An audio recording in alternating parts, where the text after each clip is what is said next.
जय हिंद साथियों, स्वागत है आपका अपने YouTube चैनल शिक्षा सागर अकेडमी पे। साथियों, आज हम रीजनिंग का प्रैक्टिस सेट 31 करने वाले हैं। इससे पहले हमने रीजनिंग का प्रैक्टिस सेट 1 से लेकर 30 तक कर लिया था। तो जितने भी स्टूडेंट चैनल पर नए हैं उनसे विनती है कि आप चैनल के अंदर जाइए और रीजनिंग का प्रैक्टिस सेट 1 से लेकर 30 तक जरूर देखिए, क्योंकि उस वाली प्रैक्टिस सेट में जितने भी प्रश्न करवाए गए हैं काफ़ी इंपॉर्टेंट प्रश्न है, प्रीवियस ईयर एग्जाम से रिलेटेड प्रश्न है। तो साथियों, यह special class Uttar Pradesh police तथा आरपीएफ कांस्टेबल के बच्चों के लिए है। हमने आपसे वादा किया था कि जब तक आरपीएफ कांस्टेबल तथा उत्तर प्रदेश पुलिस का री एग्ज़ाम नहीं हो जाता तब तक इस चैनल पर डेली रीजनिंग के प्रैक्टिस सेट आते रहेंगे। तो ऐसे में साथियों, हमने 1 से लेकर 30 तक रीजनिंग का प्रैक्टिस सेट कर लिया था। आज हम प्रैक्टिस सेट 31 करने वाले हैं। आज की क्लास काफ़ी इंपॉर्टेंट होने वाली है। आपको प्रश्न देख के पता चल जाएगा कि एग्जाम में किस प्रकार के प्रश्न पूछे जाएंगे। तो आज की क्लास साथियों काफ़ी इंपॉर्टेंट होगी। अगर आप चैनल पर नए हैं तो चैनल को सब्सक्राइब करके बेल आइकन को ऑन कर दीजिए। साथ ही इस वीडियो का लिंक अपने दोस्तों के पास शेयर जरूर कीजिएगा, चाहे वो किसी भी एग्ज़ाम की तैयारी कर रहे हैं वो या सभी एग्ज़ाम के लिए काफ़ी इंपॉर्टेंट है। तो प्लीज़ साथियों, यह वीडियो अपने दोस्तों के पास शेयर करना मत भूलिएगा। तो चलिए अब हम बिना किसी देरी के क्लास की ओर बढ़ते हैं। साथियों, स्क्रीन पर आपको प्रश्न नंबर 1 दिख रहा होगा। प्रश्न है, उस वेन आरेख का चयन करें जो निम्नलिखित वर्गों के बीच सर्वश्रेष्ठ संबंध को दर्शाता है। साथियों, वेन आरेख से संबंधित प्रश्न काफ़ी इंपॉर्टेंट होते हैं। एग्जाम का साथियों फेवरेट क्वेश्चन होता है। एग्जाम में कई बार इस प्रकार के प्रश्न जरूर पूछे जाते हैं और इससे संबंधित प्रश्न काफ़ी इंपॉर्टेंट होते हैं। देखिए इसको हम कैसे सॉल्व करेंगे। यहाँ पे है स्नातक, फिर बोला है शिक्षक, फिर बोला है शिक्षित। देखिए आपस में पहले हम इनका संबंध देखेंगे कि इनका संबंध आपस में बैठ रहा है कि नहीं बैठ रहा है। तो इनको ज्ञात करने के पहले साथियों हमें इनका वेन आरेख बनाना बहुत जरूरी है। तो पहले हम क्या करेंगे, पहले हम स्नातक वाला डायग्राम बनाएंगे। मान लीजिए हम बना रहे हैं साथियों, ये स्नातक का डायग्राम हो गया है। अब हम देखते हैं, आप साथियों देखेंगे शिक्षक, जो शिक्षक है, शिक्षक का स्नातक से संबंध है कि नहीं। तो साथियों देखिए, कुछ जो शिक्षक तो होते हैं वो स्नातक होते हैं और कुछ शिक्षक स्नातक नहीं होते हैं। तो ये वाला डायग्राम हम इस प्रकार से बनाएंगे, कुछ वाला डायग्राम बनाएंगे, क्योंकि कुछ शिक्षक होते हैं जो स्नातक भी होते हैं और कुछ शिक्षक जो होते हैं वह स्नातक नहीं होते हैं। अब यहाँ पे देखेंगे शिक्षित, शिक्षित का संबंध स्नातक और शिक्षक से है कि नहीं।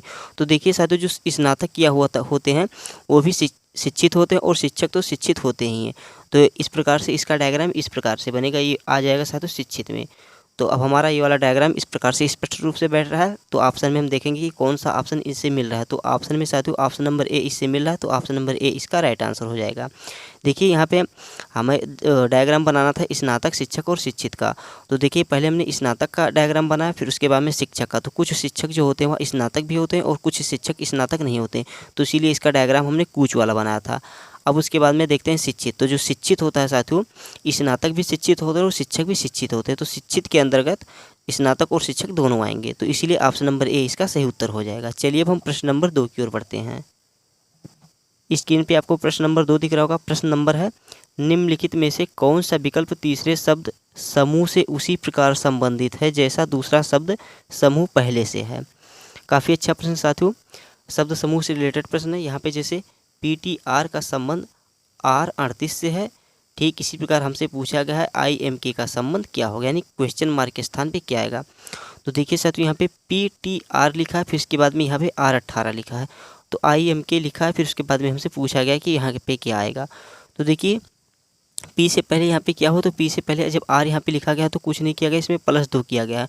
तो ठीक +2 करने के बाद अब इसमें क्या होगा, जो P में अगर +2 करेंगे तो R आएगा, तो यहाँ पे R लिखा गया है। अब फिर T का अल्फ़ाबेट क्रम में स्थान देखेंगे तो T का स्थान आता है 20 नंबर पे और R का आता है 18 पे। तो इनको आपस में ऐड कर लिया गया, 18 पे आएगा। तो 20 और 18 कितना होता है, तो 20 और 18 होता है 38, जो कि यहाँ पे 38 लिखा गया है।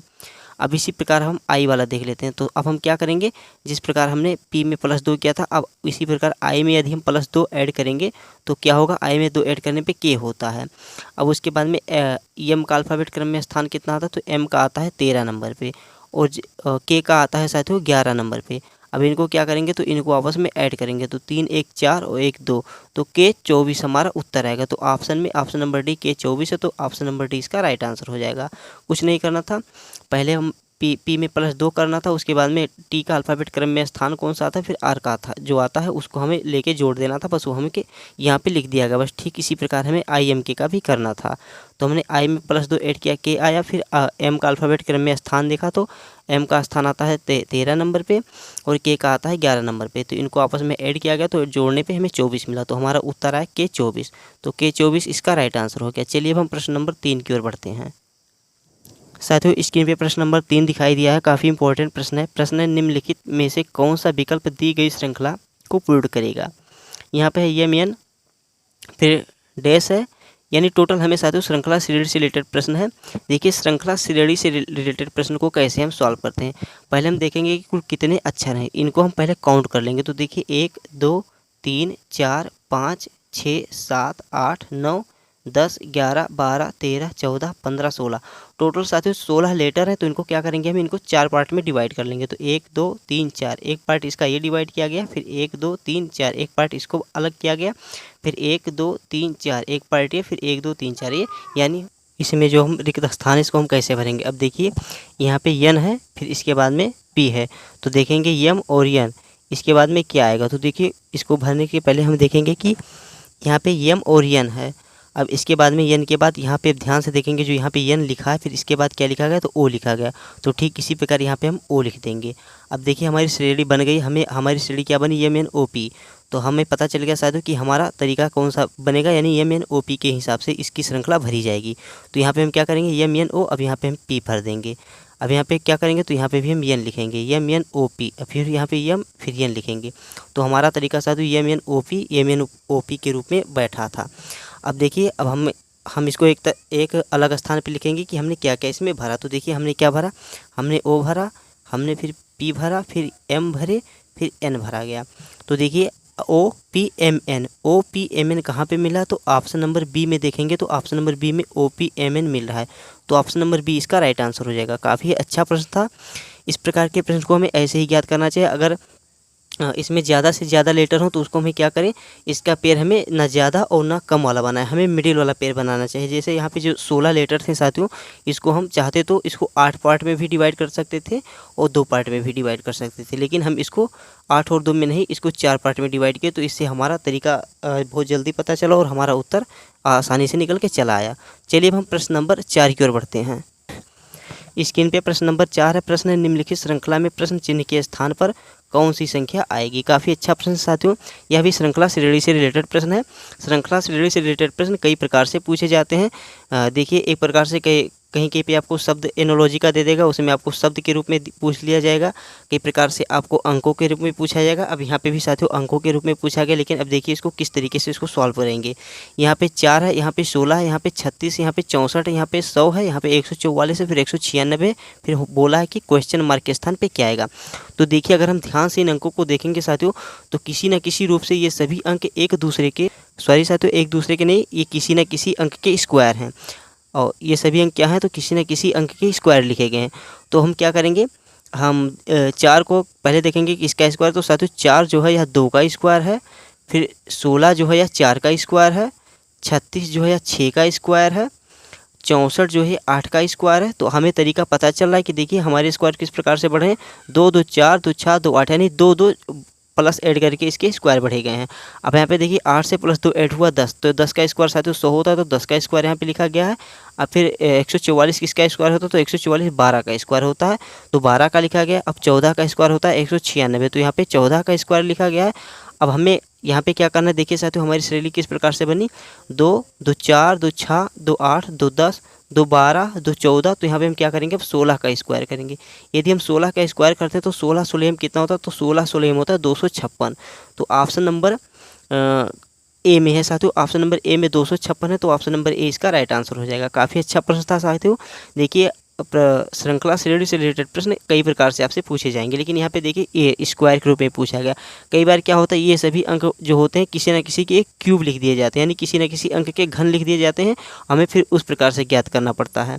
बट यहाँ पे इसका स्क्वायर के रूप में बढ़ा था, 2 2 अंक प्लस ऐड करके इसके बढ़े थे, तो इसका उत्तर हमारा 256 आया।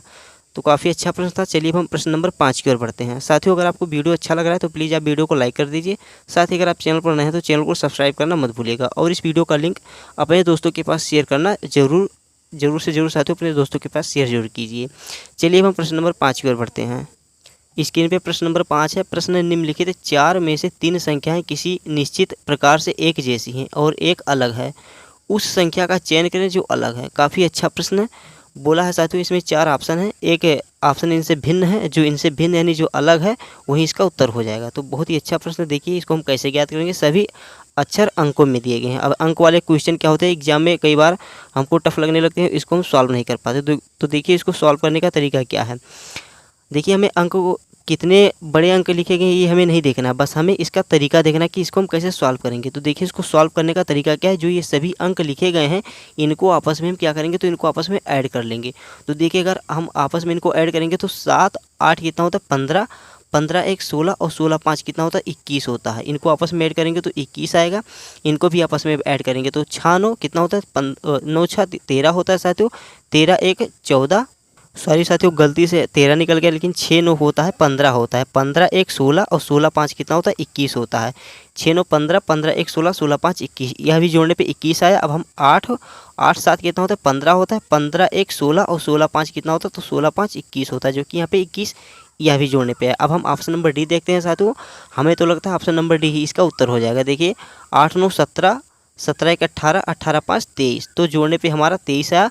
बाकी सभी ऑप्शन को जोड़ने पे हमारा ऑप्शन उत्तर हमारा 21 आ रहा है, लेकिन इसको जोड़ने पे 23 आ रहा है। तो इस प्रकार से साथियों यह ऑप्शन नंबर डी इससे भिन्न हो जाएगा। तो option number D is the right answer. पूछा गया था कि जो सबसे अलग है वही इसका उत्तर हो जाएगा। तो ऑप्शन नंबर डी यह सबसे अलग है, तो यह इसका उत्तर ऑप्शन नंबर डी 8915 इसका राइट आंसर हो जाएगा। चलिए अब हम प्रश्न नंबर 6 की ओर बढ़ते हैं। स्क्रीन पे प्रश्न नंबर 6 है। प्रश्न एक निश्चित कूट भाषा में प्रिंट को 96512 तथा फ्रॉम को 8603 लिखा जाता है, तो इस कूट भाषा में PROMPT का कूट क्या होगा। काफ़ी अच्छा प्रश्न है। देखिए इसको हम कैसे ज्ञात करेंगे। यहाँ पे साथियों प्रिंट का कोड 96512 तथा फ्रॉम का कोड जो है 8603 लिखा गया। तो अब हमसे पूछा गया PROMPT का कोड। देखिए अगर इस प्रकार का कोड दिया रहे साथियों और इनके आपस में अंक मिल रहे हो तो हमें कुछ नहीं करना, बस इसी में से अंक को चुरा लेना। जैसे अब यहाँ पे पूछा गया P का, तो देखिए अब यहाँ पे P का कोड क्या लिखा गया। P का कोड अगर हम यहाँ पे देखेंगे तो 9 लिखा गया, तो यहाँ पे P का कोड 9 लिखा गया, तो हम इस P का कोड यहाँ पे हम 9 लिखेंगे। अब इसके बाद में R का देखेंगे तो R का कोड क्या लिखा गया, तो R का कोड 6 लिखा, तो R का कोड हम 6 लिखेंगे। उसके बाद में O का कोड होता है 0, O का कोड 0 लिखा है तो 0 लिखेंगे। अब उसके बाद में हम M का देखेंगे तो M का कोड क्या लिखा गया साथ, तो M का कोड लिखा गया 3, तो M का कोड यहाँ पे 3 लिख देंगे। अब P का देखेंगे तो P का लिखा गया था 9, तो 9 लिखेंगे। अब T का देखिए, T का क्या लिखा गया, तो T का 2 लिखा गया है। यहाँ पे अगर हम T का देखेंगे तो लास्ट में यहाँ पे 2 लिखा है, तो T का कोड 2 हो जाएगा। तो हमारा उत्तर मिल गया 960 392। अब देखेंगे किस ऑप्शन में मिल रहा है 960 392, तो ऑप्शन नंबर सी में 960 392 मिल रहा है, तो ऑप्शन नंबर सी इसका राइट आंसर हो जाएगा। काफ़ी अच्छा प्रश्न था। चलिए अब हम प्रश्न नंबर 7 की ओर बढ़ते हैं। स्क्रीन पे प्रश्न नंबर 7 है। प्रश्न है निम्नलिखित में से कौन सा विकल्प दी गई श्रृंखला में तीसरे शब्द से उसी प्रकार संबंधित है जैसा दूसरा शब्द पहले से है। काफ़ी अच्छा प्रश्न है। देखिए इसको कैसे ज्ञात करेंगे। यहाँ पे AB फिर यहाँ पे C लिखा गया, ठीक इसी प्रकार HJ फिर यहाँ पे क्वेश्चन मार्क के स्थान पे क्या आएगा। देखिए यहाँ पे A और A B से यहाँ पे C लिखा गया है, तो H और J से यहाँ पे क्या लिखा जाएगा। काफ़ी अच्छा प्रश्न है। देखिए अगर A और B से यहाँ पे साथ C ABC यानी सीरियल वाइज लिखा गया, लेकिन H के बाद यहाँ पे J लिखा गया है, तो यहाँ पे तरीका नहीं बैठा, तो इसको हम कैसे सॉल्व करेंगे। अब इसका तरीका ये देखेंगे कि अल्फ़ाबेट क्रम में स्थान में इसका कौन सा अंक है, तो A का आता है 1 नंबर पे और B का आता है 2 नंबर पे, तो इनको हम ऐड करेंगे तो 2 1 3 होता है, और 3 नंबर पे स्थान किसका है, तो 3 नंबर पे स्थान है साथ C का। तो ठीक इसी प्रकार हम H का देखेंगे, तो H को हम लिखेंगे अल्फ़ाबेट क्रम में स्थान 8 नंबर पे आता है और J का आता है 10 नंबर पे, तो इनको जोड़ेंगे तो क्या आएगा, जोड़ने पे हमें 18 मिलेगा। जोड़ने पे साथियों 18 मिलेगा, तो ये चीज़ें यहाँ पे क्या लिखा गया, और 18 का अल्फ़ाबेट क्रम में स्थान है R का आता है साथियों, किसका आता है, तो R का आता है, तो यहाँ पे क्वेश्चन मार्क के स्थान पे R हो जाएगा। तो ऑप्शन नंबर सी में जो कि R है, तो ऑप्शन नंबर सी इसका राइट आंसर हो जाएगा। कुछ नहीं करना था साथियों, आपस में अंक को जोड़ना था, अल्फ़ाबेट क्रम में स्थान में जो इनका अंक आता है उनको लिखना था, फिर आपस में जोड़ के जो अंक आएगा वो लिख देना था। बस ठीक इसी प्रकार यहाँ पे लिखा गया। जैसे A और B को जोड़ने पे 1 नंबर पे A आता है और 2 नंबर पे B आता है, तो इनको जोड़ेंगे 3 होगा। 3 नंबर पे C आता है, तो यहाँ पे C लिखा गया था। ठीक इसी प्रकार H 8 नंबर पे आता है, J 10 नंबर पे आता है, जोड़ेंगे 18 होगा, और 18 का स्थान R का है, तो R यहाँ पे लिख दिया गया है। चलिए अब हम प्रश्न नंबर 8 की ओर बढ़ते हैं। स्क्रीन पे प्रश्न नंबर 8 है। काफ़ी अच्छा प्रश्न है। प्रश्न किसी निश्चित कूट भाषा में गुलाबी को लकड़ी कहा जाता है, लकड़ी को कलम कहा जाता है तथा कलम को रंग तथा रंग को भूरा कहा जाता है, तो इस भाषा में निम्न में से किसका प्रयोग लिखने के लिए किया जाएगा। बहुत ही बढ़िया प्रश्न साथियों, काफ़ी इंपॉर्टेंट प्रश्न है। प्रश्न देखने में जितना आसान है उतना टफ भी है।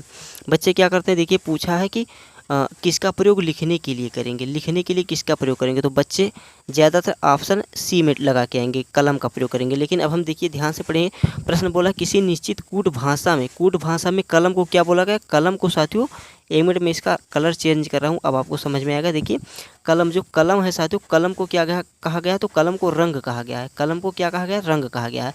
अब उसी कूट भाषा में बोला है कि किसका प्रयोग लिखने के लिए करेंगे, यानी लिखने के लिए किसका प्रयोग करेंगे, जो कूट भाषा के हिसाब से साथियों लिखने के लिए हम रंग का प्रयोग करेंगे। तो ऑप्शन नंबर डी इसका राइट आंसर हो जाएगा। बच्चे क्या करेंगे, कई बच्चे तो इसका उत्तर ऑप्शन नंबर सी कलम पे लगा के आएंगे, लेकिन प्रश्न के हिसाब से कलम इसका गलत हो जाएगा, लेकिन ऑप्शन नंबर डी रंग इसका राइट आंसर बनेगा। चलिए अब हम प्रश्न नंबर 9 की ओर बढ़ते हैं। साथियों स्क्रीन पे प्रश्न नंबर 9 है। प्रश्न नंबर 9 है, अभी हमने क्वेश्चन नंबर 1 में भी आपको कराया था कि बेन आरेख से संबंधित प्रश्न काफ़ी इंपॉर्टेंट होते हैं। अब यहाँ पे भी प्रश्न नंबर 9 भी बेन आरेख का आ गया, क्योंकि बेन आरेख से संबंधित प्रश्न एग्जाम में जरूर पूछे जाते हैं। तो इससे संबंधित प्रश्न आपको डेली प्रैक्टिस सेट में करके जाना है। प्रश्न है, उस बेन आरेख का चयन करें जो निम्नलिखित वर्गों के बीच संबंध को सर्वश्रेष्ठ तरीके से प्रस्तुत करता है। अब देखिए यहाँ पे माताएँ हैं, महिलाएँ हैं और पायलट हैं, इनका हमें आपस में वेन डायग्राम बनाना है। तो पहले हम क्या करेंगे, पहले हम माताएं वाला डायग्राम बनाएंगे। तो मान लीजिए ये साथी हो गया क्या, ये माताओं का डायग्राम हो गया, ये माताएं का डायग्राम हो गया है। अब देखिए हमने यहाँ पे पहला डायग्राम किसका बना, हमने पहला डायग्राम माताएं का बनाया। अब हम बनाएंगे, अब देखेंगे माताएं का संबंध महिलाओं से है कि नहीं। तो देखिए साथियों, जो माताएं होती हैं वो महिलाएं हुई होती हैं, तो जितनी भी माताएं वह महिला के ही रूप में होती हैं। तो इनका डायग्राम इस प्रकार से बनेगा। अब देखिए यहाँ पे हम पायलट का देखेंगे। तो देखिए साथियों, अगर हम पायलट का यहाँ पे डायग्राम बनाएंगे तो अब देखेंगे कि माताएँ और महिलाएँ, इनका संबंध पायलट से है कि नहीं। तो देखिए साथियों, इनका संबंध पायलट से होता है। देखिए कुछ जो महिलाएं होती हैं और माताएं होती हैं या पायलट होती हैं, और कुछ महिलाएं माताएं पायलट नहीं होती हैं।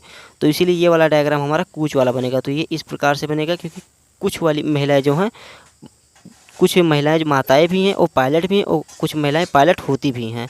कुछ पुरुष, जैसे पुरुष पायलट होते हैं उसी प्रकार कुछ महिलाएं भी पायलट होती हैं। तो इस प्रकार से इसका डायग्राम ऑप्शन नंबर सी में मिल रहा है। तो ऑप्शन नंबर सी इस प्रकार से इसका डायग्राम बनेगा। तो काफ़ी अच्छा प्रश्न था साथियों, एग्जाम में कई बार बेन आरेख से संबंधित प्रश्न पूछे जाते हैं, तो काफ़ी इंपॉर्टेंट प्रश्न होते हैं। चलिए अब हम प्रश्न नंबर 10 की ओर बढ़ते हैं। स्क्रीन पे आपको प्रश्न नंबर 10 दिख रहा होगा। प्रश्न निम्नलिखित शब्दों में एक तर्क एवं अर्थपूर्ण क्रम में व्यवस्थित करें।